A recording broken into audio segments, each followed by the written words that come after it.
No início da história, vemos a protagonista feminina, Ai, ansiosa com o homem e garoto sentado à sua frente. Ela exclama, de jeito nenhum, não pode ser. Depois de um momento, ela se acalma e tira um anel da orelha do rapaz. O jovem pergunta se ela está desapontada e Ai, perplexa, pergunta quando ele se tornou homem e por quê. Ele pergunta se ela acha que ele deveria viver como Haniel em vez de si mesmo. Ai nega, mas fica surpresa. A história dá uma guinada repentina, deixando-a confusa. A personagem principal do romance parece estar em um estado de choque e descrença, e se pergunta quando as coisas começaram a dar errado. Ela percebe que não há palavras para expressar seus sentimentos atuais e se dirige ao autor, o que sugere que a personagem principal passou por uma transformação significativa.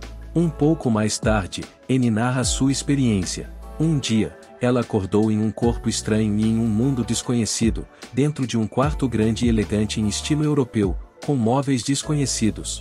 Ela percebe que, se você for fã de histórias de fantasia romântica, achará esse início clichê.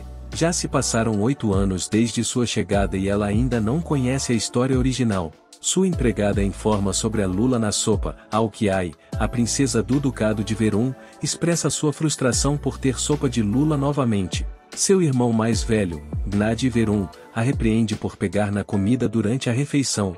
Ai parece incomodada com a presença recorrente de lula em vários pratos. Nedin questiona Ai, perguntando-se, como princesa da casa Verum, ela pode comer lula. Ai hesita e pensa, não, é que eu nunca li um Hoffen, expressando seu desconforto com os repetidos pratos de lula. Ela reflete sobre a dona de seu corpo atual, que era uma figurante na história, uma princesa de cabelos verdes. A propriedade Varon, onde ela reside agora, é uma propriedade fechada no norte, com pouca interação com outras regiões, e toda a sua família tem cabelos verdes. A princesa era uma figurante de nível especial entre os figurantes, mas nos últimos 8 anos ela não encontrou o personagem principal da história. Essa falta de conhecimento sobre a história original faz com que ela seja cautelosa para não agir de forma imprudente ou se deparar com o vilão inesperadamente. Ai revela que há 8 anos vem desempenhando o papel de uma princesa fraca e isolada, vivendo como uma pessoa caseira ou até mesmo uma santa. Entretanto, ela está farta dessa vida, sentindo que 8 anos é muito tempo. Frustrada, ela exclama, é assim que uma pessoa deve viver? E começa a deixar a mesa de jantar. Seu irmão Nadine a questiona, mas Ai declara que, a partir de hoje, fará uma greve contra a história. Ela se dirige ao jardim e comenta como é bom estar ao ar livre. Ela pensa nas coisas que gostaria de fazer se estivesse presa em um Hoffen. Fantasia romântica, mundo como sua estreia, participação em uma competição de caça e em um baile. No entanto, ela percebe que todos esses eventos provavelmente a levariam a conhecer o personagem principal, o que ela quer evitar. Anne olha para o palácio à sua frente e pensa se realmente não tem escolha a não ser morar no castelo até entender a história original. Ela expressa sua frustração com as terríveis combinações de alimentos no território Varon, como croissant de choco, suco de choco com banana e morango e doce de lula. Ela não quer ficar nesse lugar caótico e implora para que alguém a ajude a encontrar a história original em meio a esse caos. Enquanto ela está perdida em seus pensamentos, um jovem que ela viu no início da história se aproxima dela por trás e pergunta educadamente se ela é a princesa Envarim. Ain se lembra de seu primeiro encontro com o jovem e de como sentiu algo estranho durante esse encontro, como se o mundo ao redor dele estivesse parado, deixando apenas os dois. Quando o jovem pergunta se ela é a princesa Envarim, ela confirma hesitantemente, perguntando-se sobre o propósito dessa interação. Ela se surpreende com a aparência impressionante do homem, achando-o incrivelmente bonito. O jovem se apresenta como estando sob o comando de Sua Majestade, o poderoso filho do Império Espioira, e Ai é cativada não apenas por sua aparência, mas também por sua voz e seus olhos. Ela está tão fascinada que não responde quando ele pergunta se ela pode ouvi-lo. Ai reflete sobre o fato de que o jovem com quem ela está interagindo é, na realidade, uma garota chamada Rainiel. Ela questiona se isso se deve ao fato de uma mulher não poder manter um título e, nesse caso, o título de Duque Litervan será dado a outra pessoa, mesmo quando ela estiver presente? O velho se desculpa e explica que, de acordo com a lei imperial, será assim, já que o mestre Tego faleceu e a senhorita Raniel é a única família imediata dos Literuans. Raniel, frustrado, questiona se não haverá problema pelo simples fato de ela viver em seu lugar. Ela pega uma faca e corta seus longos e sedosos cabelos. O velho fica chocado e pergunta o que ela está fazendo. Haniel, com determinação, diz a ele para não chamá-la mais por esse nome. Ela revela que a Haniel que eles conheciam foi morta em um ataque rebelde junto com seus pais e declara que, de agora em diante, ela viverá em nome de Tego Litervan. Ai está surpresa com essa revelação repentina. Ela está particularmente chocada com os nomes Haniel e Tego. Então, um homem questiona Haniel ou Tego, perguntando se ela é uma mulher e expressando descrença de que ela esteja enganando a todos usando algum artefato mágico. A família de Haniel a defende, com um deles dizendo que eles foram responsáveis por esconder o fato de que ela era uma mulher. O homem afirma que não importa se ela é um homem ou uma mulher, ela continua sendo Haniel Litervan. No presente, Anne se lembra de que esse é definitivamente um romance que ela já leu antes. Ela reflete sobre a situação e se pergunta o que está acontecendo. Nesse meio tempo, Tego interrompe seus pensamentos e a chama de princesa. Nesse momento, o irmão de Aime, Nadine, chega e a chama. Tego, um pouco confuso, pergunta se Nadine é o príncipe Nadine Verum.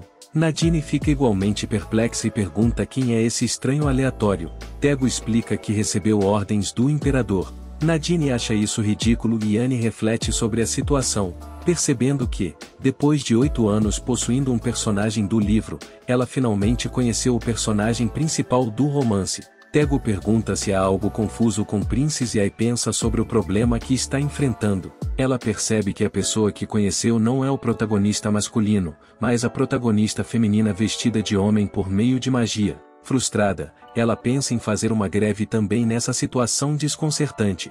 Na cena seguinte, Ai abre os olhos em seu quarto e seus pais, o duque e a duquesa, entram correndo. Eles expressam preocupação com a filha e perguntam se ela está bem. Ai, surpresa ao vê-los, pergunta por que eles não estão inspecionando o território, já que estavam em serviço de vigilância. Medin entra em cena explicando que eles voltaram para casa porque Ai não acordou por 2 dias. Ele adverte para não fingir estar doente dessa vez ou não a considerará mais sua irmã. Ai fica intrigada com o fato de ter dormido por 2 dias e não parecer que foi assim. Ela reflete sobre as palavras do irmão, mas acrescenta que não é porque gosta dele que é sua irmã, como se houvesse alguma tensão ou mal-entendido subjacente entre eles. A duquesa intervém e repreende Medin por falar de forma rude com sua irmã doente, lembrando-o de que ele estava preocupado com ela o tempo todo. Nadine, no entanto, nega estar preocupada. Ai é incomodada pela presença de alguém atrás de seu irmão e percebe que a aura que está sentindo é a do personagem principal. Ela aceita o fato de que não foi um sonho e reconhece que a pessoa diante dela é realmente Haniel, que atualmente está fingindo ser um garoto, então ela deve chamá-la de Tego. Ai finalmente aceita que entrou em um romance em que a protagonista feminina finge ser um menino, uma tendência que está fora de moda há muito tempo. Ela reflete sobre o enredo, deduzindo que se trata de uma história em que a protagonista feminina se disfarça de homem para fingir ser seu irmão gêmeo morto, Haniel se tornando Tego. Ai contempla a situação, percebendo que, apesar de ter pensado que se tratava de um arranjo absurdo, tudo faz sentido agora. Tego realmente se parece com um menino. Quando Medin percebe Tego no quarto de Ai, ele fica surpreso e pergunta por que ela está lá. O pai deles, o Duque, também acrescenta que o Sr. Literua esteve aqui e chamou o médico para tratar Ai. Tego justifica sua presença mencionando que Ai olhou para ela e desmaiou, então ela achou educado esperar. O Duque comenta como o jovem é falante e o leva para fora do quarto de Ai e para seu escritório. Ai, deixada sozinha, pensa que havia planejado visitar o personagem principal, o primeiro que ela conheceu depois de 8 anos neste mundo. Ela se pergunta se essa ainda é a cena antes do início da história original. Ela se lembra de que o romance aparentemente começa com Haniel indo para a capital e se pergunta por que o personagem principal está visitando o território Varum. Por outro lado, o Duque se dirige a Tego, mencionando que ela já tem idade suficiente e pode receber o título de Duque Literone. Ele também pergunta sobre o sucesso da derrota dos rebeldes, mas logo se corrige, perguntando sobre a saúde do imperador. Tego afirma que o imperador está bem. O Duque continua mencionando que Aen também está atingindo a maioridade este ano e que ele havia planejado levá-la à festa de lançamento na capital real. No entanto, ele não esperava ter que cumprimentar Tego diretamente como Duque. Tego esclarece que veio como cavaleiro real para escoltar a princesa. E ela não apenas acompanhará Ai até a capital real, mas também ficará com ela até chegarem à festa de lançamento. Depois disso, ela acompanhará pessoalmente a princesa. O duque lê uma carta convidando Ai para a grande festa de inauguração no palácio. Ele reflete sobre o convite e percebe que é para a festa de lançamento do palácio. Duque estava se esforçando ao máximo para manter-a escondida, mas agora ele se pergunta se é hora de ela ir ao palácio. Ele se lembra de que Ai tem poderes especiais e pode ver o futuro. 8 anos atrás, através dos olhos de Ai, ele teve uma visão do palácio em chamas. Ele acredita que é uma época perigosa, por isso deve enviá-la para a capital. Ele sabe que o cavaleiro real que veio buscá-la era o Duque Literuan, que ele acha que era o personagem principal da previsão futura de Aen. O Duque queria acompanhá-la até a capital, mas ele viu o futuro e não pôde deixar o território Varon. Ele está grato pelo fato de Nadine ainda parecer não ser afetada pelas regras de Varon. O Duque questiona Tigo, perguntando se o fato de o imperador enviá-la significa que ele não pode recusar essa viagem à capital. Tego confirma que esse é o caso e que se trata de um decreto real do imperador. O Duque aceita a situação e decide contar a Ai. Ele reflete sobre o assunto, pensando que tudo ficará bem e que Ai é a representante de Varum. Portanto, ele deve confiar nela uma vez, pois suas escolhas nunca foram erradas até agora. Algum tempo depois, no jardim, o Duque, a Duquesa Ai, Nadine e Tego se reúnem. O Duque diz a Ai que ele e a mãe dela precisam ir embora antes que o cronograma se atrase ainda mais, pedindo desculpas por não poder acompanhá-la na festa de lançamento. Ai o tranquiliza, dizendo que ela não é uma criança e que irá à festa e depois voltará. O Duque se dirige a Tego e a aconselha a não incomodar muito Sor Literuan durante a viagem ao palácio. Em seguida, ele se dirige a Nadine, dizendo-lhe para ir com Ai para a capital. Nadine fica surpresa e pergunta quem cuidará do castelo do Duque. O Duque lhe assegura que não há problema em deixar a mansão vazia por uma semana e que a mãe e o pai voltarão logo. Nadine fica sem resposta. Enquanto isso, Ai pensa consigo mesma que também não gostou de ver o rosto de Nadine durante a viagem à capital. Mas ela não fica com raiva. Ela se sente particularmente benevolente hoje e reflete sobre como agora é uma Ai perfeita que sabe qual é a história original. Ai se dirige a Tego e pergunta se deve chamá-lo de Sir Tego, literal One ou Duque. Tego responde que está encarregada de escoltar Ai por ordem do imperador, portanto não há necessidade de chamá-la de Duque, e Ai pode simplesmente chamá-la de Sir Tego. Ai então conduz Tego ao jardim do castelo do Duque, já que ela ficará lá por um tempo. Ela reflete sobre como o dia finalmente chegou. Ao olhar para Tego, ela repara em seu cabelo volumoso cor de chocolate escuro, em seus olhos azuis marinhos brilhantes e em sua bela aparência geral, que faria com que meninos e meninas a admirassem. Ela também reconhece o pequeno brinco verde na orelha de Tego, percebendo que é a ferramenta mágica que faz Raniel se parecer com Tego, um artefato da família Litervan. Aime pensa no incrível poder mágico que transformou a aparência de Tego. Ela observa como qualquer pessoa que olhasse para ela pensaria que ela era um homem de verdade, e até mesmo sua voz soa como a de um homem. Ai reflete sobre a confusão que o protagonista masculino da história original poderia sentir antes e depois de Tego usar o artefato mágico e como ele poderia estar preocupado com sua orientação sexual. Ela conclui que alguém que não se importa se seu parceiro é um homem ou um alienígena é semelhante ao protagonista masculino nessa situação. Ai está ansiosa para seguir em frente e pensa em ir para o internato para meninos, que ela menciona ser o padrão de Jung Seo-jong. Ela compara a situação a mulheres que se vestem como homens. Enquanto isso, Tego percebe a perdida em seus pensamentos. Pergunta se ela ainda está sentindo dor e se oferece para que um criado a leve de volta ao quarto para descansar. Ai, um pouco nervosa, responde que está bem e pede a Tego que repita o que ela acabou de dizer. Tego, um pouco irritado, menciona que a está encarando há algum tempo e que ela chamou seu nome sem permissão, o que ela considera rude. Ela lembra a Ai que só pode chamar seu nome enquanto Tego a estiver acompanhando por decreto real. A esclarece que estava se referindo ao nome e ressalta que Tego também a chama de Ai. Ela então exclama que todos os humanos são amigos. Tigo, pensando consigo mesma, contempla a familiaridade de homens e mulheres solteiros chamarem uns aos outros pelo nome e as implicações por trás disso. Ela então concorda em chamar Ain de princesa, explicando que isso é mais confortável para ela. Ain oferece uma alternativa, sugerindo que Tigo pode chamá-la de Lady, se ela preferir.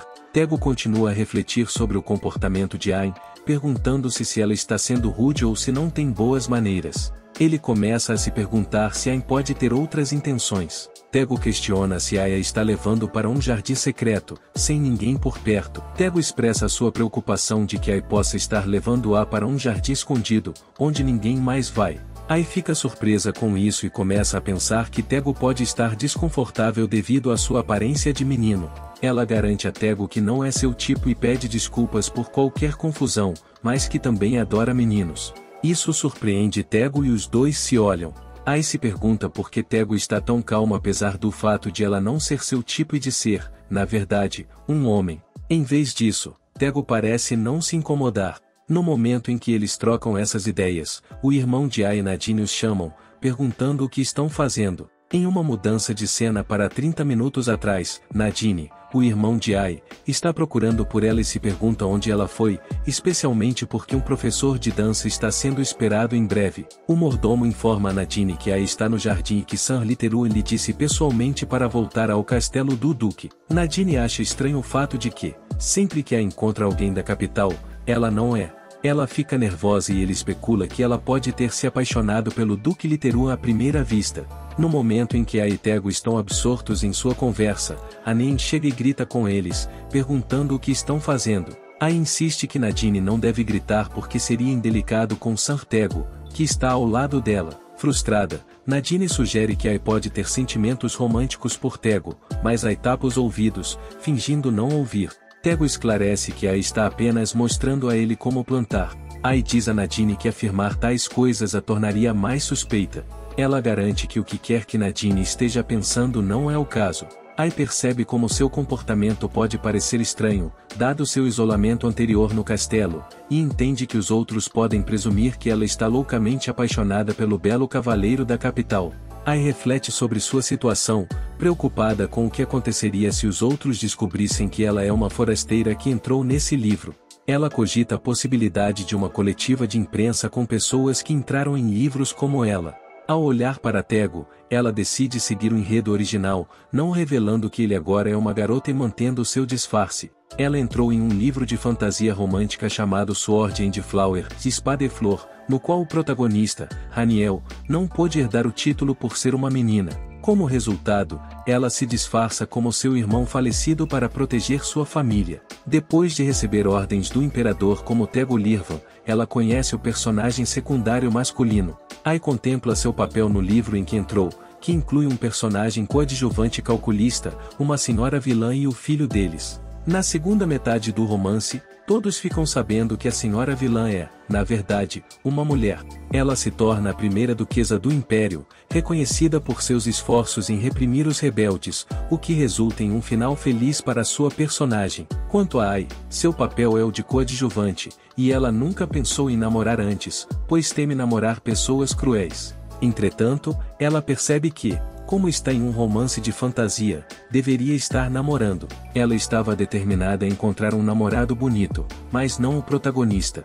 Em meio a seus pensamentos, Ai é interrompida por Nadine, que comenta que San Literal One parece não perceber que Ai não está interessada em homens. Ai, frustrada, questiona por que ela não se sentiria atraída por homens, ressaltando que há muitos deles por aí. Nadine menciona o fato de que Ai havia dito anteriormente que não se casaria e que viveria no castelo para sempre. No entanto, Ai esclarece que isso foi no passado e expressa seu desejo de se casar se a oportunidade surgir.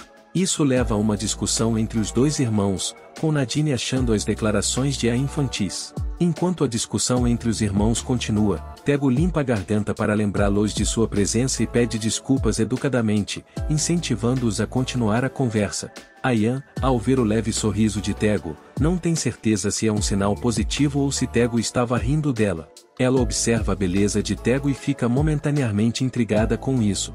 Em seguida, ela percebe a atmosfera estranha entre ela e o irmão, o que a faz pensar sobre sua decisão de acompanhá-lo à capital, conforme o conselho do pai. Nadine incentiva-a a aprender a dançar e entra no prédio para praticar. Ela se oferece para instruí-la, mas Ai relutantemente expressa sua aversão à prática da dança. Ela sugere que seu irmão, que ela chama carinhosamente de Appa, dance em seu lugar quando ela tiver problemas. Nadine acha essa ideia impossível de ser considerada. Ai persiste em suas brincadeiras, lembrando o irmão de melhorar sua maneira de falar para ser mais atraente para as mulheres. No momento em que Tego está prestes a advertir-a sobre algo, ela começa a rir e, em meio a esse riso, ela diz. Ela escorrega e começa a cair na água. Tego reage rapidamente, tentando salvá-la da queda, mas seus esforços são em vão, pois os dois acabam caindo na água. Ao saírem da água, eles se olham nos olhos, e naquele momento íntimo, uma afeição começa a se enraizar entre eles. Tego pede desculpas pela queda na água, chamando Ai de princesa. Ai, no entanto, questiona de forma brincalhona por que Tego não a salvou de uma forma mais heroica, dado seu papel de cavaleiro acompanhante da família real. No meio da conversa, Nadine se aproxima e expressa sua preocupação com o bem-estar deles. Ela então pede que Douglithrun permita que ela leve Ai para dentro primeiro, mencionando a saúde frágil de sua irmã. Ai, apesar do incidente, afirma que não está tão frio assim, enquanto Tego lhes garante que está tudo bem. Nadine chama um criado e pede que eles esperem um pouco. Tego, refletindo sobre a situação, pergunta se todas as outras meninas são tão delicadas quanto Ai. Nadine leva Ai para uma sala e expressa preocupação com seu bem-estar, sugerindo que jantem juntas mais tarde. Ai a tranquiliza e, em tom de brincadeira, diz que ela é forte o suficiente para fazer breadance. Medine fica intrigada com o termo breadance, mas a incentiva a ir ver o Duque Tego. Medine reflete sobre o fato de Ai sempre ter sido assim. Mais tarde, Nadine instrui uma criada a cuidar bem de Ai, mencionando que ela pode estar com febre. A criada atende ao seu pedido e concorda em cuidar de Ai. Ai reflete sobre sua própria condição, reconhecendo sua fraqueza inerente que fez com que todos se preocupassem com ela.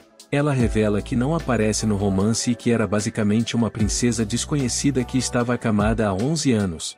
Na história original, ela nem sequer foi mencionada e parecia que seu destino era morrer aos 11 anos de idade. No entanto, agora que ela possui o enredo original e o está alterando, ela está preocupada com o impacto sobre as pessoas cujas almas estão ligadas ao livro. Ela se preocupa com o fato de que suas alterações na história possam prejudicá-las e percebe a complexidade da relação entre o enredo original e as pessoas cujas almas estão ligadas ao livro. Enquanto contempla sua situação, Ai reflete sobre outra personagem do romance, Dalia Effenberg, que desempenha o papel de vilã no palácio. Ela se lembra de que Dalia era a dama do Marcos e tinha uma queda por Raniel. Inicialmente, Dalia se disfarçou de menino para perseguir Raniel, mas se transformou em uma mulher má depois de ser descoberta como menina.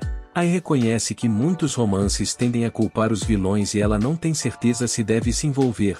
No entanto, ela começa a considerar a possibilidade de que Dalia possa ser a pessoa que a chamou para este mundo. Se seu objetivo aqui é mudar o destino do vilão, Ai pensa em ir ver Dalia e fazer algo a respeito. Ao pensar nisso, seus pensamentos se tornam mais confusos e ela parece estar pensando profundamente. Uma criada que observa sua crescente perplexidade fica surpresa e pergunta a Ai o que há de errado. Ai pensa em outra personagem do livro, Sarah, que teve um papel secundário. Ai se pergunta o que os outros pensariam se suas almas fossem possuídas por personagens de um livro.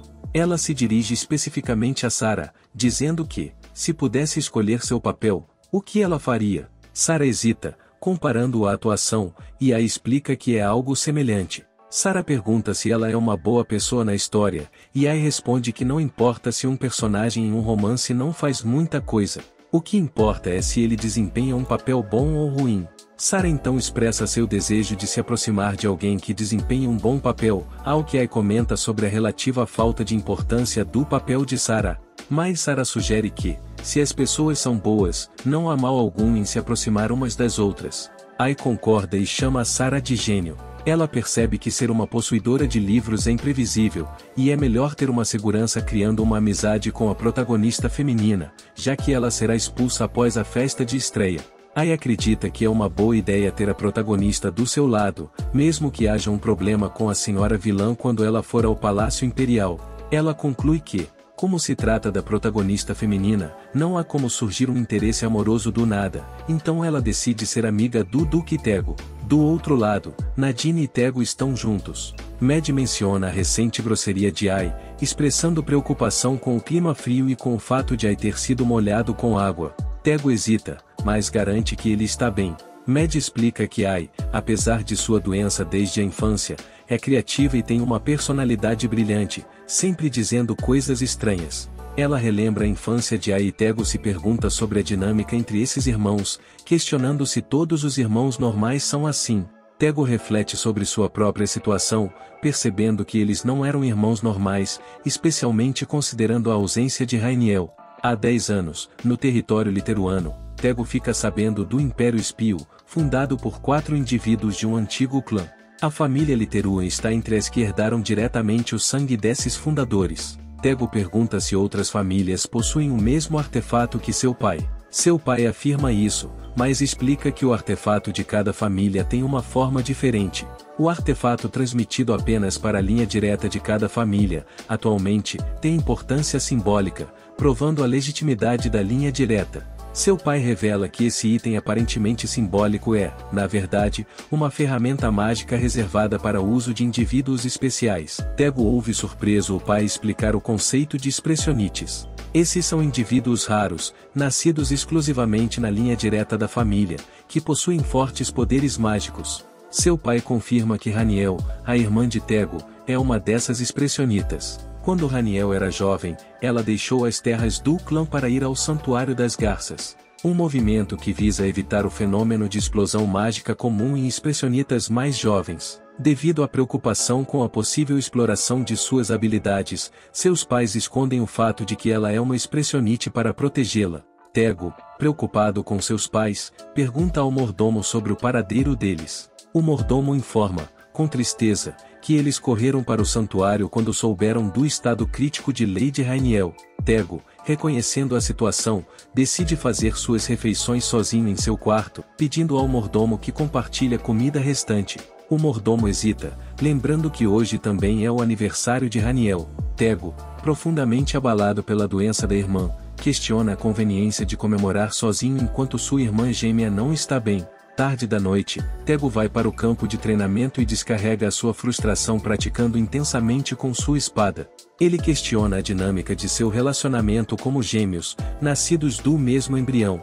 Tego reflete sobre como Raniel, a expressão, recebe toda a atenção e expectativas, fazendo com que ele se sinta invisível e não reconhecido. Tego luta com a natureza pré-determinada de sua conexão e com o fardo de ser visto apenas como um apoio para Raniel, expressando suas frustrações profundas e o peso das expectativas não cumpridas. Tego, sobrecarregado por suas preocupações, reflete sobre a possibilidade de que seus esforços acabem levando ao reconhecimento. Ele espera o dia em que a saúde de Raniel melhore e ele possa se reemigrar com seus pais. No entanto, a lembrança do estado crítico de Raniel ressurge, marcando o trágico dia em que os rebeldes matam sua irmã e seus pais no santuário. Tego, aos 14 anos, tornou-se um cavaleiro para combater os rebeldes e, mais tarde, assumiu o título de Duque Literuin após atingir a maioridade.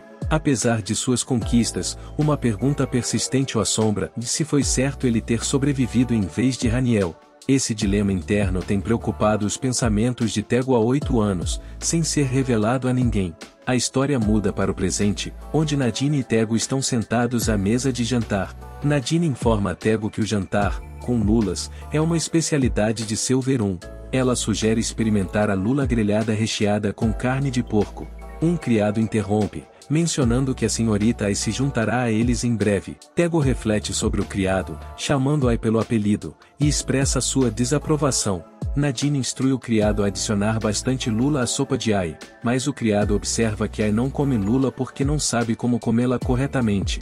Enquanto Tevo contempla a recente incorporação do território Varum ao Império e as diferenças culturais resultantes, ele observa que a atmosfera entre mestre e servo é despretensiosa. Apesar das variações, as pessoas parecem indiferentes à hierarquia e às formalidades. Ai entra em cena, pedindo desculpas por seu atraso e se dirigindo a Tego como seu irmão. Tego, em seus pensamentos, questiona se as reações informais se devem à presença da princesa. Ai reconhece a presença de Tego e pede desculpas, dando início a uma conversa descontraída sobre esperar e comer com antecedência. Enquanto isso, Nadine sugere a Ai, em tom de brincadeira, que vá um pouco mais cedo se quiser evitar ser chamada para jantar tarde. Ai expressa frustração, questionando quem a chamou somente depois do horário do jantar. Enquanto isso, Tego reflete sobre o motivo de estar evitando o olhar das pessoas, percebendo que a princesa é apenas uma pessoa como ele. Annie, ao notar o prato vazio de Tego, pergunta com entusiasmo se a comida está deliciosa. Tego, surpreso, pergunta se ela é uma fada. Nadine intervém, revelando que Tego já havia comido um prato de lula frita antes de Annie chegar. Annie fica chocada e questiona a verdade, enquanto Nadine atribui o bom apetite de Tego à crença de que comer lula ajuda a pessoa a ficar mais alta. No entanto, Annie rebate, atribuindo sua falta de altura à doença. Enquanto Tego continua sua contemplação, ele reflete sobre os rumores que se espalham sobre o estado doentio da princesa Varon. Apesar de ela parecer magra e sem vigor, os rumores exageram sua condição. Tego questiona por que a princesa não estreou mais cedo e permaneceu no território Varon até atingir a maioridade, especulando que ela poderia intencionalmente evitar a atenção. Traçando paralelos com Ramiol, Tego se pergunta por que ninguém achou isso estranho e contempla a atmosfera misteriosa que a cerca, marcada por palavras e ações únicas que as pessoas comuns acham difícil de entender. Ele se lembra de suas convulsões na infância, atribuindo-as a poderes espirituais dinâmicos dentro dela. Ele percebe as características de uma expressão nela. Além disso, ele fica intrigado com o artefato da família Verum conhecido como o Olho da Verdade. Tego pondera sobre a possibilidade de os olhos da princesa serem o artefato da família Verum, sugerindo que ela pode ser a expressão de Verum. Em meio a seus pensamentos, e expressa frustração com a quantidade de lula em sua refeição. Mas Nadine insiste que ela deve comê-lo como todo mundo. Enquanto isso, Tego lida com a revelação e pensa em informar ao imperador se a família Verum está escondendo o fato de a princesa ser inexpressiva. Apesar de inicialmente perceber que seu papel como cavaleiro acompanhante da princesa era irritante, Tego reconhece que pode ter sido bom. Enquanto A está sentado em seu quarto, a camareira Sarah, penteando seu cabelo, observa sua melhora de humor. A um pouco surpreso com o comentário, reflete sobre seu novo entusiasmo, atribuindo-o ao fato de ter finalmente escapado de sua vida reclusa. Sarah menciona o cavaleiro imperial, Sortego, que deverá escoltar a partir daquele dia. Ai, divertido, questiona a necessidade de uma escolta dentro do castelo, expressando descrença na ideia. Ai segue em frente, seguido por Tego. Eles participam de uma aula particular, durante a qual Ai conversa com sua criada. Enquanto passeia pelo jardim, Ai expressa frustração, achando certas expectativas incomodas. Em seus pensamentos, ela reconhece a personalidade rígida e sincera das líderes femininas originais, mas enfatiza a importância de viver confortavelmente para ter paz de espírito. Refletindo sobre isso, ela decide compartilhar seu conselho contigo, dirigindo-se a ele perguntando se ele tem outros horários de chá ou encontros marcados com outras damas. Tego responde, mencionando que a princesa não tem muitas aulas e não parece estar doente, o que indica que não há motivo especial para ela ficar no castelo. Ai, segurando a mão de Tigo, admite que Tigo a está enxergando. Ela revela suas lutas de infância contra a doença, explicando que, devido à sua saúde, ela perdeu a chance de fazer amigos e nunca participou de chás ou reuniões. Brincalhona, ela sugere que Tego seja amigo dela, o que o deixa surpreso. Tego pensa se há alguma razão para Ai se disfarçar de cavaleiro imperial. Mudando para uma cena de cerca de 15 dias atrás na família imperial, Lavio sugere que o Duque Literuan visite a propriedade de Verum, mas Tego aconselha a não revelar seus movimentos para manter a neutralidade política. Tego questiona o imperador, sugerindo que o envio de outros cavaleiros poderia ser mais adequado para a tarefa em questão. Em resposta, o imperador Liavius Gerbil Espio rejeita a relutância de Tego de forma brincalhona. Ele continua explicando que a maneira mais fácil de formar uma união política entre as famílias é por meio de noivados ou casamentos. Tego, percebendo isso, sugere provisoriamente o próprio imperador para o papel. O imperador Liavius concorda com um ok casual e revela sua intenção de fazer de N a princesa herdeira. O imperador vê a festa de débito como um pretexto para trazer a princesa Verum, que normalmente fica no território de Verum, para a capital com essa finalidade. O atual imperador do Império Espio começou como o príncipe mais jovem, sem qualquer direito de herdar o trono. Entretanto, devido à incapacidade do primeiro príncipe de governar, o império caiu na miséria. Tabeus, juntamente com os chefes de 4 famílias influentes, liderou uma revolta e tomou o trono. Uma vez no poder, ele implementou altos impostos sobre os nobres privilegiados, o que levou à oposição da classe rica. Os nobres, resistentes a compartilhar suas riquezas, formaram o Quinto Exército Rebelde, concentrando-se nos nobres do sul com bens significativos. Para acabar com a rebelião, o imperador Tavius ordenou que o duque Literuan, o segundo comandante dos cavaleiros da família real, entrasse em ação. Após 3 anos de ataques bem-sucedidos que eliminaram os rebeldes, o imperador Lavius discute a necessidade de encontrar evidências que liguem os nobres do sul ao exército rebelde. Com a intenção de manter os nobres sob controle, ele enfatiza a importância de garantir o apoio de uma família importante como a família Varon. O imperador se dirige a Tego, expressando frustração com a relutância de Tego em se envolver com uma garota de uma família real, destacando a gravidade da situação e enfatizando que as palavras do imperador não devem ser consideradas levianamente. Em resposta, Tego diz que o casamento não é uma decisão simples para um aristocrata. No entanto, Lavius, irritado com a relutância de Tevo, insiste que nunca instruiu Tego a se casar. Em vez disso, Lavius propõe que Tego finja estar noivo até que os problemas com os nobres sejam resolvidos. Dessa forma, essa seria uma solução conveniente para Tego, poupando-o da pressão constante para se casar. O imperador comenta sobre a expressão de objeção de Tego, sugerindo que, apesar da aparência atraente de Tego, ele não tem a capacidade de usá-la de forma eficaz. Tego parece um pouco frustrado com a situação e com Liavius. Ao refletir sobre o assunto, Liavius revela que pensou em juntar Tego com a princesa Varon. No entanto, Liavius considera isso um desafio. Resignado, Liavius instrui Tego a visitar Varon diretamente, levando a princesa com ele. Liavius enfatiza a importância de determinar se ela é um par adequado para Arbeid, e, destacando a importância da posição da esposa do príncipe herdeiro. Tego reconhece isso, refletindo sobre a condição física debilitada da princesa e as suspeitas resultantes de seu confinamento. Refletindo sobre a inesperada oferta de amizade de Ai, Tego se vê contemplando o possível futuro dela como esposa do príncipe herdeiro. Inicialmente, ele acreditava que ela não tinha nenhuma ligação com ele.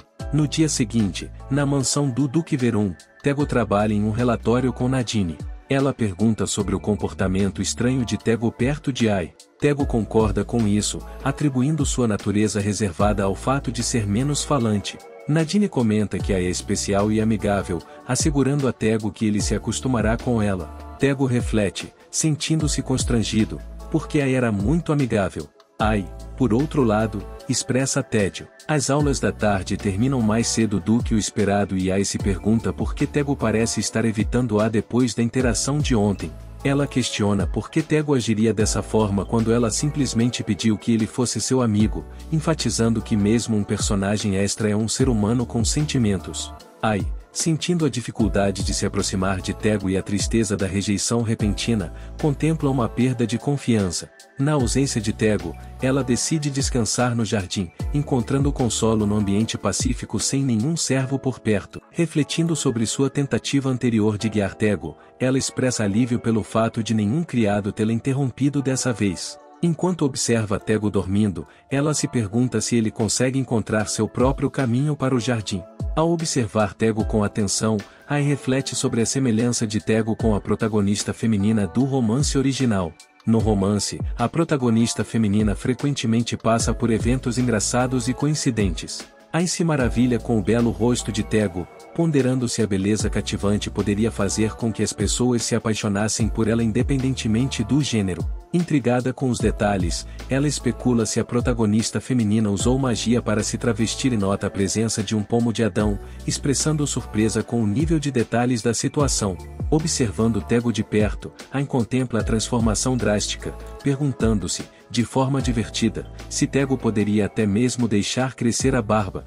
Ela garante a si mesma que Tego não foi tão longe, achando difícil acreditar que um romance de fantasia incluiria a protagonista feminina se barbeando. Apesar da curiosidade, Ai reconhece a beleza inegável de Tego, especulando que, mesmo que ela soubesse o verdadeiro gênero de Tego, ainda assim poderia se sentir atraída. Temendo o papel potencial de se tornar a segunda vilã, Ai menciona o nome de Tego com uma sensação de hesitação. Decidindo ir embora e deixar Tego descansar, Ai reflete sobre o romance, observando que a protagonista feminina permaneceu ocupada até o final.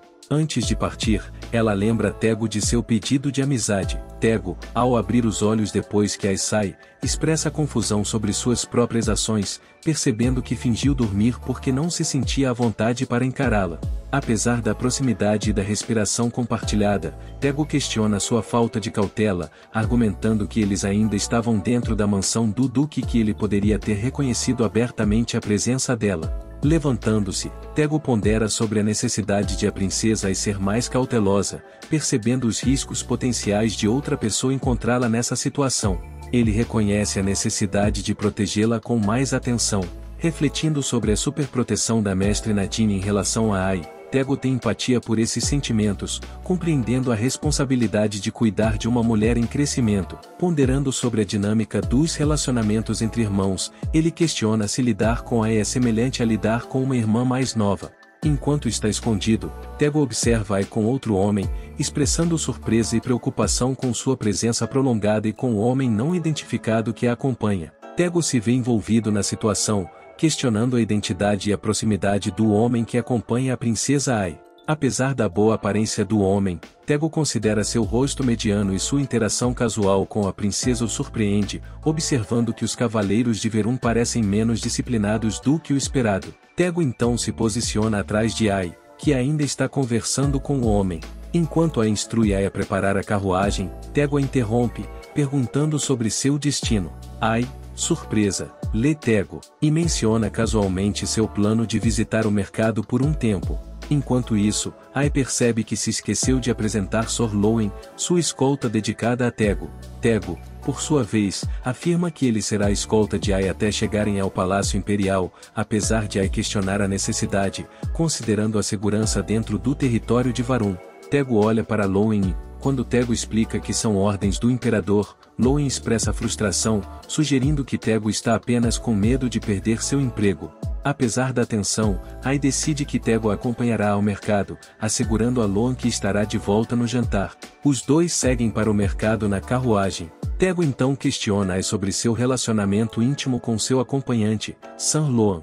Ai, surpresa com a pergunta de Tego, expressa sua visão positiva de Lowen, descrevendo-o como amigável e mencionando que até o chama por seu segundo nome. Tego, intrigado, pergunta se o segundo nome indica casamento e Ai confirma que San Lowen era de fato casado. Ela fala sobre a popularidade de Loewen antes do casamento, mas que agora sua esposa Kate provou ser bela e feroz, triunfando sobre todas as rivais amorosas. Observando a expressão inquieta de Tego, Ai pergunta se ele está interessado em San Loewen.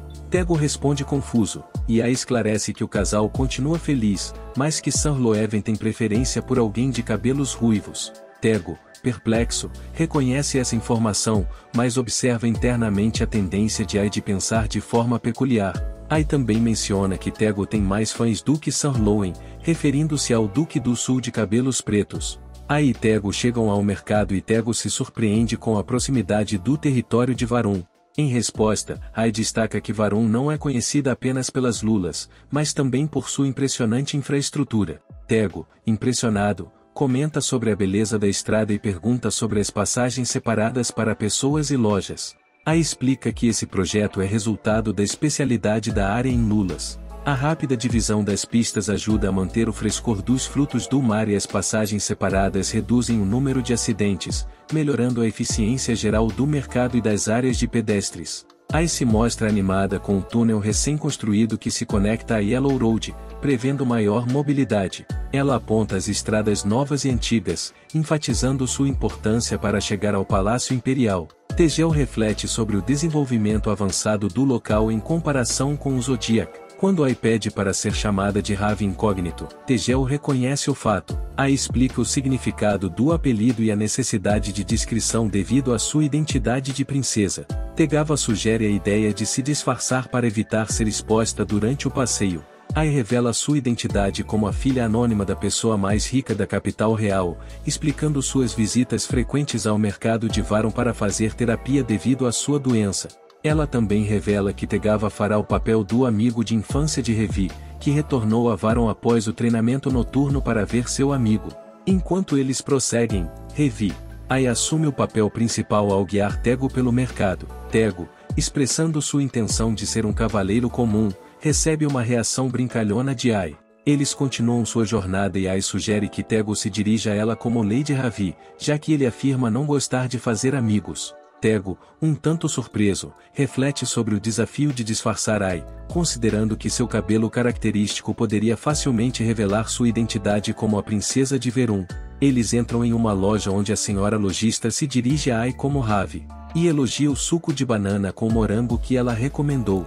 Ai agradece o elogio, e a vendedora ainda expressa sua satisfação em usar a receita de xarope de lula sugerida por Ai. Quando a senhora os convida para sentar e saborear, Ai hesita, questionando a qualidade do xarope de lula. O lojista insiste para que se juntem a ele, mencionando que só resta uma xícara para Ravi e aquele rapaz. Ai tenta recusar, alegando negócios, mas Tego, afirmando que é falta de educação recusar um favor, surpreende Ai com sua inesperada concordância. Depois de se sentar, Ai reflete sobre sua preocupação de ser suspeita, mas, para seu alívio, o disfarce de lula parece ter funcionado. Tego, ponderando sobre o conceito de xarope de lula, se depara com a exclamação de Ai sobre o fato de os personagens do romance serem muito exigentes quanto à mistura de lula com a comida. A vendedora lhes entrega copos, mencionando com orgulho a adição de seu sabor especial de lula.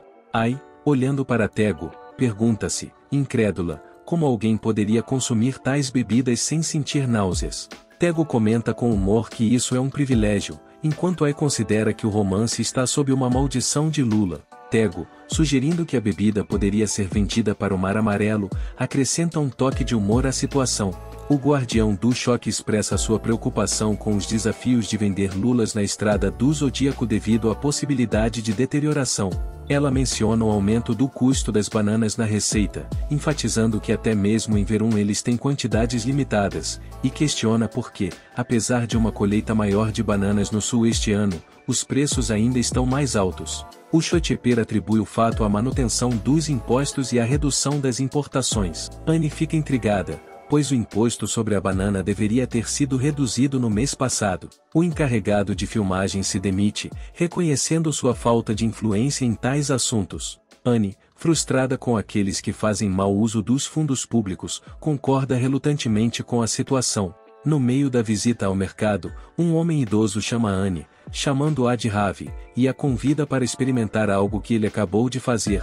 Anne pede a Tego que espere e insiste para que ele beba toda a xícara dela enquanto isso. O velho diz que muitas pessoas estão animadas para conhecer Ravi em sua chegada. Tego, perguntando sobre a discussão anterior sobre impostos com o Choteper, questiona sua eficácia, mesmo se compartilhada com alguém como Ai. O Choteper responde, afirmando que todos os cidadãos viram o duque e sua esposa, enfatizando que, na verdade, todos sabem que Ravi é uma princesa. Tego reconhece esse conhecimento, revelando que está ciente da verdadeira identidade de Ravi. O Choteper explica a dificuldade de relatar problemas fiscais às autoridades devido à necessidade de um motivo válido. Ela diz que, se informassem Ravi, ela trataria do assunto prontamente, pois todos na sala adoram a princesa. Tego reflete sobre sua percepção anterior de Ravi como uma princesa infantil, mas fica surpreso ao saber o quanto os habitantes locais a apreciam.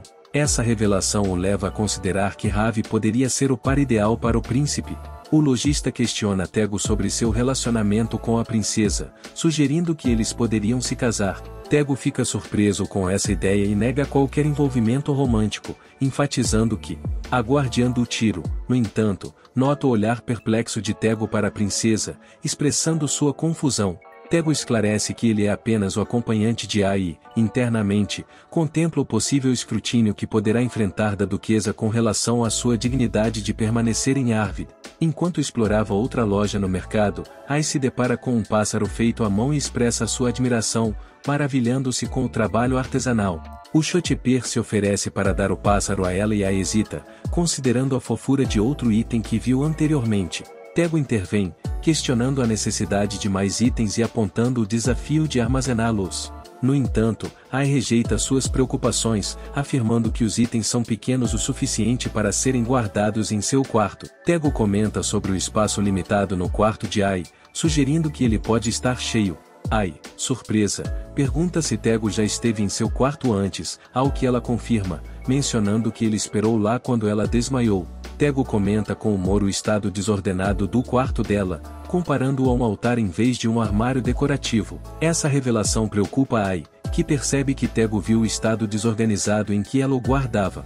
Em resposta, ela decide apressadamente comprar o item que estava admirando, e o lojista concorda com a venda. Após as compras, Ai percebe uma mudança na atitude de Tego, sentindo que ele se tornou estranhamente frio. Ela reflete sobre a atmosfera positiva que eles tinham antes, especialmente depois de tomar o suco de banana e morango. Ai se pergunta se algo aconteceu enquanto ela estava fora e contempla a dinâmica de seu relacionamento com o personagem principal, expressando o desejo de uma boa conexão. No entanto, ela reconhece sua influência limitada, afirmando que só pode usar a chave de trapaça. Apesar da mudança de comportamento de Tivô, Ai pergunta se eles podem fazer mais uma parada antes de ir para casa, demonstrando sua curiosidade e entusiasmo persistentes. Na busca pelo alívio do estresse, os seres humanos têm historicamente buscado consolo em coisas que gostam. Tego, interagindo com o Choteper, pergunta sobre a origem de uma espada, observando a sensação distinta do punho e da lâmina dos territórios de Varon. Enquanto inspeciona a espada, Tego comenta sobre o alto preço em relação à condição do aço, mostrando seu olhar perspicaz. O Choteper aprecia a atenção de Tebou aos detalhes. Enquanto isso, Anne observa o prazer de Tebou, mas se sente incapaz de participar da conversa. O Choteper, ansioso para compartilhar, promete revelar o tesouro de sua família. Em meio a isso, Anne aproveita a oportunidade para puxar conversa com Tego, perguntando se ele gosta de lugares como a Veapon Shop. Tego expressa sua preferência por esses estabelecimentos, elogiando a qualidade superior das armas em comparação com as da capital. Sentindo que essa poderia ser sua chance de se aproximar dele, Ai aproveita o momento e expressa seu interesse em comprar uma nova arma, buscando as recomendações de Tego. Em sua mente, ela alinha estrategicamente suas ações com o entusiasmo do protagonista por armas no romance. Tego, considerando a força de Ai, sugere um punhal como a opção mais adequada. Ai, intrigada, pergunta se pode dar um palpite sobre a escolha. Depois de refletir por um momento, Ai exclama com entusiasmo que Tego está prestes a escolher um florete para ela. Tego, um tanto surpreso, confirma sua escolha e Ai pega o florete com entusiasmo, enfatizando sua popularidade entre as cavaleiras por ser leve. Em seus pensamentos, ela se pergunta se sua reação foi exagerada. Tego então pede que ela tente segurar o florete e Ai, pegando-o na mão, pede a opinião dele. Tego, desculpando-se, orienta sobre a empunhadura correta, surpreendendo Ai. Em um esforço para ajudar Aime a segurar o florete corretamente, Tego aconselha a liberar a tensão no ombro e manter as costas retas. Seguindo suas instruções, Aime questiona se sua postura está correta e Tego, aproximando-se dela, pede para segurar sua mão para orientá-la. Enquanto hesita em concordar, Aime expressa internamente seu desconforto com Tego sussurrando em seus ouvidos. Tego continua a dar instruções sobre como ampliar a postura e ajustar a posição do braço e Aime reflete sobre como, apesar de saber que é uma menina, a proximidade de Tego a faz se sentir como um homem de verdade. Tego enfatiza o fato de manter os olhos no alvo e não na espada. Enquanto contempla a inesperada proficiência das habilidades motoras de Ai, Tego reflete sobre a correção da postura dela. Ai expressa surpresa ao sentir conforto na articulação do ombro após os ajustes de Tego. Tego, ao perceber a proximidade de sua distância, considera a sensação incomum. Ai, comparando a experiência atual com a de quando Tego segurava sua mão, menciona que antes se sentia mais leve. Tego explica a diferença. O autor destaca o contraste entre a falta de força de Ai em comparação com outros cavaleiros treinados e demonstra a postura correta. Ai se mostra surpreso com a ideia de usar um florete e sugere tentar novamente. No entanto, Tego sai abruptamente, o que leva Ai a perguntar se ele precisava urgentemente ir ao banheiro. Tego, ao sair, contempla o delírio da estrutura esbelta de Ai, sentindo-se inseguro para apertá-la com força. Ele se lembra de seu dever de cuidar de Ai e se reportar ao imperador, considerando-a uma candidata em potencial para esposa do príncipe herdeiro. Ai chama Tego, informando-o de que o dono da loja está mostrando uma espada especial para eles. Tego, ao retornar, parece um pouco resignado. O lojista revela um tesouro de família, uma espada que nunca é vendida, e abre uma caixa que emite uma luz brilhante. Tego parece um pouco surpreso com o que vê. Tego reconhece a espada como uma espada de Damasco, e o lojista confirma seu conhecimento. O lojista explica que seu tataravô participou diretamente do processo de fundição do minério e recebeu o minério restante como recompensa. Tego admira o padrão de esquilo na espada, destacando-a como um protótipo feito de aço damasco. Tego, fascinado, diz que nunca viu uma espada tão perfeita. No entanto, Ai parece um pouco incerta sobre a grandeza da espada, e o guardião do choque enfatiza a natureza preciosa da espada. Tego explica que, oficialmente, existem apenas 10 espadas no Império e que tanto os materiais quanto a tecnologia de fabricação foram perdidos, tornando-as insubstituíveis. Ai hesita por um momento, questionando a preciosidade da espada. Ela se pergunta se, naquele lugar, não haveria uma coleção de espadas muito superior a essa. Tego então pergunta ao guardião do choque se ele pode tocar na espada. Depois disso, Ai e Tego continuam sua jornada em direção ao palácio em uma carruagem. Ai sugere mostrar a Tego a espada de Damasco de mais alto nível, surpreendendo-o com a possibilidade de tal tesouro. Tego pergunta se essa espada existe no castelo do Duque, ao que Ai responde que não existe, mas se oferece para mostrá-la sob 2 condições. A primeira é mantê-la em segredo devido ao acesso restrito, e a segunda é que Tego prometa ser seu amigo. Ai lhe garante que não é difícil, enfatizando que oportunidades como essa são raras. Tego, refletindo sobre o desejo persistente de Ai por amizade, pondera por que ela está tão interessada em fazer amigos. Ai contempla a necessidade de mudar a história original para buscar a proteção da heroína, expressando um desejo genuíno de saber mais sobre Tego. Quando ela corajosamente sugere que eles se darão bem, Tego fica surpreso. Ai enfatiza sua familiaridade com a heroína original, antecipando uma forte conexão. Ela expressa a alegria de ter alguém com quem compartilhar seus sentimentos livremente, de forma divertida, sugere a revelação do verdadeiro gênero de Tego.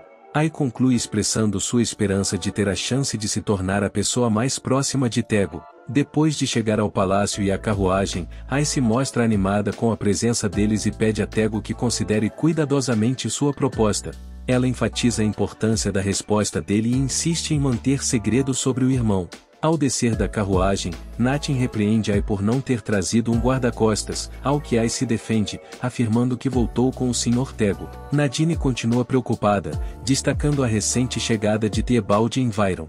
Ai, contemplando a situação, reconhece a preocupação de seu irmão em relação a Tebaldi, mas não consegue revelar a verdade sobre o gênero de Tebaldi. Tentando assegurar seu irmão, Ai elogia Tebaldi como um cavaleiro guardião confiável. Tebaldi, obedecendo às ordens imperiais, confirma seu compromisso de cumpri-las cuidadosamente. Nadine, no entanto, muda o assunto para o envio do corte de impostos sobre as bananas, indicando que ele foi enviado antes da metade do mês passado. Ai, ao levantar a questão de forma abrupta, parece estar investigando um assunto relacionado à redução de impostos. Ai levanta a questão das discrepâncias no imposto sobre mercadorias, afirmando que, embora alguns lugares estejam recebendo a mesma quantidade de mercadorias, o dinheiro arrecadado é diferente. Ela também menciona uma redução na compra de bananas. Nandini, expressando surpresa, comenta sobre a natureza recorrente de tais problemas, apesar da supervisão. Em resposta, ele instrui seu empregado a convocar Robert para seu escritório imediatamente, abordando a necessidade de resolver a situação prontamente. Enquanto Nadine sugere entrar, observando o provável cansaço de Ai por causa de suas atividades ocupadas. Anne, em resposta, explica que estava inspecionando o feudo. Nadine comenta sobre os pertences de Ai, lembrando sua tendência de comprar vários itens no mercado. Ai hesita, dando a entender que alguém está restringindo suas compras. Ela também menciona a falta de amigos como motivo para não sair do castelo, admitindo que suas saídas ocasionais resultam apenas na compra de artigos diversos. Nadine, observando as compras limitadas de Ai, especula que Tego pode ser o motivo de suas compras restritas. Ele comenta sobre a falta de espaço para mais itens. Ai o dispensa, instruindo-o a ir para seu escritório. Tego se oferece para acompanhar Ai até seu quarto, mas ela insiste que isso não é necessário. Ao sussurrar um lembrete no ouvido de Tego, ela enfatiza a importância de considerar seriamente sua proposta. Ai avisa que, Se ele não responder até a noite, ela agirá como se nada tivesse acontecido. Ela dá a entender que Tego pode se surpreender com a seleção de espadas excepcionais naquele lugar. Depois do jantar, Ai, Tego e Nadine se reúnem para discutir planos. A irmã de Tego, que planeja ter uma conversa particular contigo, acredita que preparou bem as coisas. Ela decide esperar até que o irmão se retire para seu quarto antes de se encontrar discretamente com Tego. No entanto, Nadine intervém, sugerindo que ele acompanhe Ai até seu quarto, deixando Tego descansar. Esse desenvolvimento inesperado surpreende Ai. Tego reconhece a situação e um criado acompanha Ai até seu quarto. Ai fica perplexa quando Nadine e o criado a guiam em direção a seus aposentos, impedindo o encontro particular que pretendia ter contigo. Ai fica desanimada ao descobrir que Tego optou por não explorar a coleção de espadas em favor de sua amizade.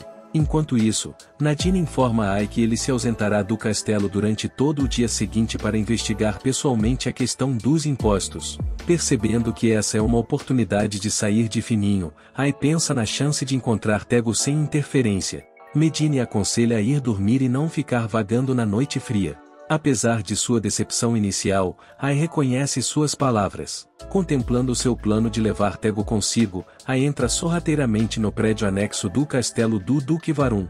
Para sua surpresa, ela encontra todas as luzes apagadas, contando com o brilho das pedras mágicas próximas. Curiosa com a atmosfera misteriosa, ela abre a porta, perguntando-se sobre a iluminação mágica.